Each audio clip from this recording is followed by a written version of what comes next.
Joseph Désiré Kassanzungu, vous êtes le vice-président en charge de l'administration et finances du mouvement de libération du Congo, donc MLC Tchango, précisément, hein, donc dirigé par Tata Lopango, Fidel Babal. Exactement.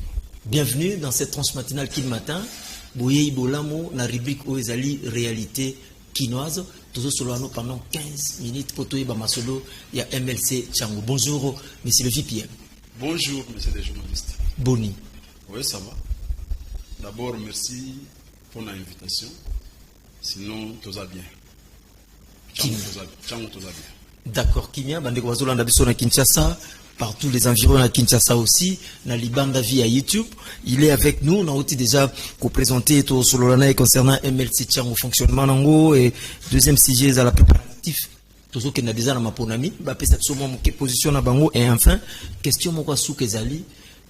Na ba préparation moko na ba information biso to sali ba enquête tozui mais ba o bazolanda bozela motuna wana goya to solo lango avec le vice-président Joseph Désiré Kassanzungu. Kassanzungu la marmite hein? Oui, bien sûr. Ouais. Vice-président, ouais. Vous avez autorisé. Oui. Boni MLC Tchango. Bozo kanate. Bon. MLC Tchango 1 ce qui au lobby qui est toujours kanate en tout cas c'est qu'on l'a biso. Tenatuni motuna na lobi MLC Tchango Tchango bozo kanate. Na hoyano la yo. Tchango 1 ndenge to lobaka yango utakala. Toza les miroirs de toutes les fédérations à travers la République démocratique du Congo. Ok. C'est-à-dire, dans le bagayango l'air nyonso, ils ont été que biso ils ont la télévision té, ils ont na terrain. Ceux qui n'a pas épinglé moi moké, ceux qui Olanda qui activité salema qui na secrétariat général, Oyo Igwe, le président national Jean-Pierre Bemba a bengisaki ba communaux. Je pense bateau bazalaki na salle ba monaki comment fédération Tchango 1 ezalaki représentée par rapport à toutes les autres fédérations. C'est pour dire que nous sommes, nous étions, nous sommes et nous serons toujours les meilleurs, les premières. Parce que les Amoussala, talaka coach azana, Tata Lupango. Joseph Désiré Kassanzungu. Ouais, coach azana, Tata Lupango. Na PC Mbote Sikazwami. Ndenge na benga gaï drapeau blanc. Fidel Babalawan. Comprenez un peu, fédération eza yaye, eza dirigé na eza géré na ye. Fozala po bukango. Fozala po bukango. Alors kazana bilombe na simana ye. Ya osakanate. Donc, Toza en très bonne position. Toza en forme. Voilà. Programme Ninezali, il y a moins d'activités, MLC Tchango, pour tout un week-end, tout Mikolo Koya. Moi, programme Ezali, oui, bien sûr. Réunion. Oui, bien sûr, le programme est en raté. À chaque fois, nous avons des activités. Par rapport à Makambo Koya Nassima, notamment l'élection. Parce qu'il n'y a pas longtemps, je pense, Tokobando Potanadjawa, Makambo Italie, Maponami. Alors, Batoyo, déjà, Baïbi ke Baoke, Namakamboana, Bamelenge le Gavant. Donc, l'élection, est-ce que vous allez à la hauteur? Parce que Tchango, en 2023, je ne vais pas citer les noms à Batou Bazin. Na lobby boy, oui, vous en avez raison. Bolo na biso teke moto bomba na likio na maele. Te. Ah, ezali kamba bomba na suite. Yo lobby awo ke boy ko tanga ba kombo te. C'est-à-dire tango boy ko tanga ba kombo, e ngelo baki, oui déjà na bato baza ko chaka makelele ya wenze. Mais na niveau ya MLC. Wana eza makelele ya wenze. Des fois il y a pas de problème. Des fois vous avez aussi un petit problème. Donc il y a moi ba raté nettement pour na mieux leki. Hein, commission ezalaki wana atia oyo te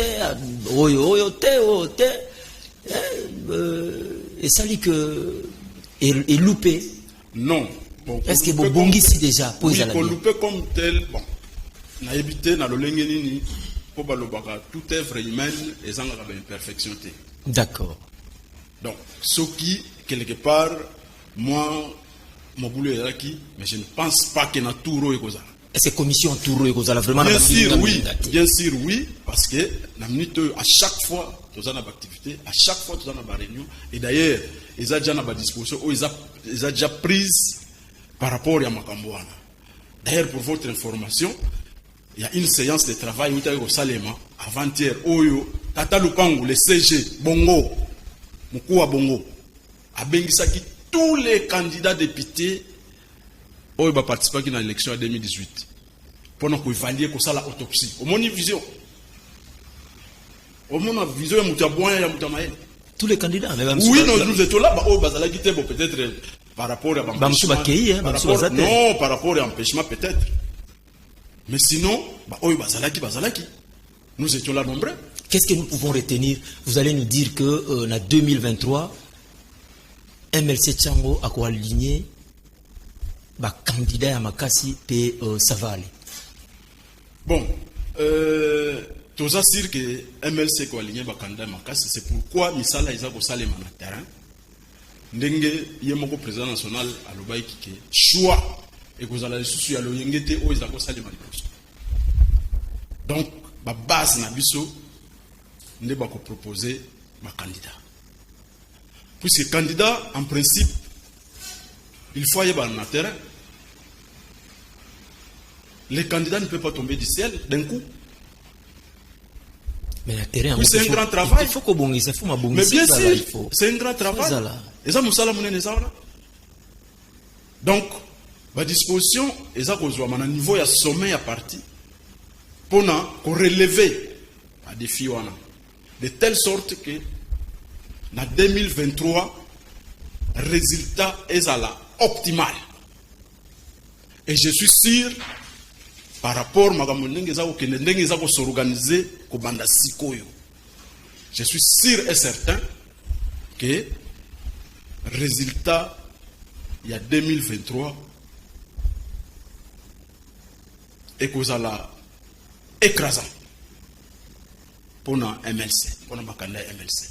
Tchango. Bon, oui, puisque la charte bien ordonnée commence par soi-même. Il faut bien sûr, mais là, on a Tchango. Ndeko komeli biso mutuna. Oui. Alors, ndeko isa tuna vice-président. Mais on dirait que Tchango ango bazo monana penzate. Silence wana eza dû ya nini. Bon, même Tata Lopango malgré multiples occupations a commis moins rare ndenge ezalaki liboso koyoka wa Tata Lopango azalaki awa. Tata Lopango alekaki mais on dirait moi discipline. Oui, c'est normal. C'est dû à quoi? Il faut comprendre que talana nous la responsabilité Tata Lopango azana. Occupation azana. Oui. Je pense que ce n'est pas facile pour Abanda Okitara, Mikolonio surtout, na terrain. Mais du moins, biso ba oyo tozali ba représentant na ye, toza chaque jour là-bas. Et je pense que bientôt ba oyo a besoin comme on a ye. Ba comme on a ye. Même si ba moni physiquement té. Mais tant que ba comme on est na ba œuvre na ye. Est-ce que yebi ki a outi ko sala offre moko wana basali ba test ya ba diabète consort ba ni tout ça na machine kuna ya. Fele eza musala na ye. Eza œuvre na eza dona ye. Ma maman basali na ba wenzo ya ba masina wana basali et puis le programme neza ya ko élargir un peu à travers Tchango. Comprenez, c'est pour dire qu'il est là, il est présent. Mais ba obaling ko moné physiquement, eh ben qu'ils prennent leur mal en patience, ba ko mona azali. Il est là pour tout le monde. Il est là pour tout le monde.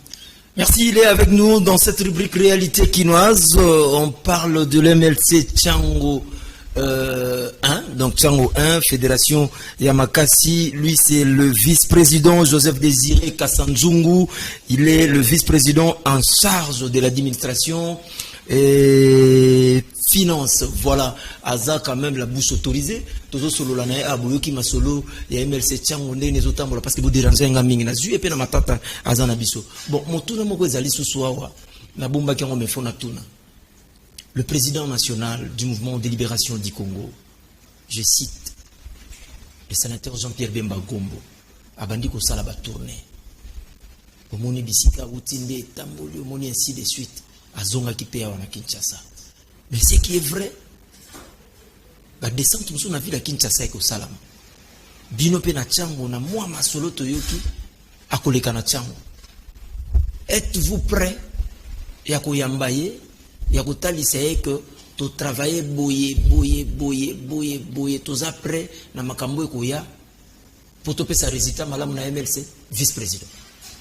Oui, na mutuna wana c'est vrai, président national a tout ça la tournée. Poye azaka rapona Kinshasa te. Azali pona Congo Mobimba. C'est l'espoir de la République. Kasi na tuni mutuna wana po ute koloba wa ke chango. Eza fédération moko yo moko lobi ya likolo. Bien sûr, oui, yango nazo lobati. Igwe, le président national Jean-Pierre Bemba, il incarne l'espoir de la République. Sur ce, na vision na ye, avec que faut tambola na mboka, asali tango, atambolité, ngonga ikokiti. Ngonga ikoki. Abandi kuna po babandaka toujours epai na yo moko. Nenga bandi na Équateur. Akotambola Congo Mobimba. Kinshasa pe ezali na programme. Et nous avons déjà un calendrier où ezali ki akosa la biso ba tourner na Kinshasa. Au moment opportun, batu bakoyeba. Parce qu'akotambola Kinshasa Mobimba, soka silisi Kinshasa da okende. Ma province mususu. Donc biso po na chango 1 toza prêt. Ceux qui m'ont conseillé à ata lelo akita na chango 1, eh ben yemoko ako palper réalité ya musala oyo et ça ozo kamba mana ozolo ba bosolo oui mazolo ba bosolo ata lelo ceux qui balobi que non mokonzi azo kita toza prêt po biso to luka batu teke to banina no koluka te tozali na ya oyo ya biso ba fidèle do fidèle ndenge kombo ya président fédéral ya ali fidèle do soki to pesi go na mongo ngomuke okomona mais naibi ke tourner oyo akosala peut-être kozala ya ba rassemblement populaire peut-être kozala après. Donc nous nous réservons ya kolanda mitindo ndenge ezali kopesama na sommet ya parti. Chose qui est vraie, au Kozakotambola, au Famona Baimboka, Famona base naye, amona ba membre naye, amona ba cadre naye, c'est tout à fait normal. Bana bazanga ki est tango moulayi, talaka katango yazalaki na boloko, tango moulayi salaki. Tina ndenga yei, apemi pe, au fo apema a récupérer moi moke souffle. Kasi ngonge kokiti, bana bazanga ki mingi pendant un temps. Alors bon, tango nangai koki, na zonga, na terrain, na mona bana nangai, na consoler bango, bayeba ke nazaki. Donc ndenga ozana akotambola na Kinshasa biso chango 1 tozali na programme mokolwango bino moko bapanze sango bokoyoka bokomona pe bokopanza sango. Merci beaucoup tokoyoka tokomona pe tokopanza sango tokoya poto mesana yango ici c'est Canal King Télévision, la télé vérité avec tous les respects, bon débit de week-end.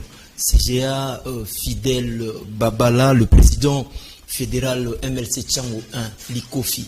Merci parce que vous nous avez appris à pêcher.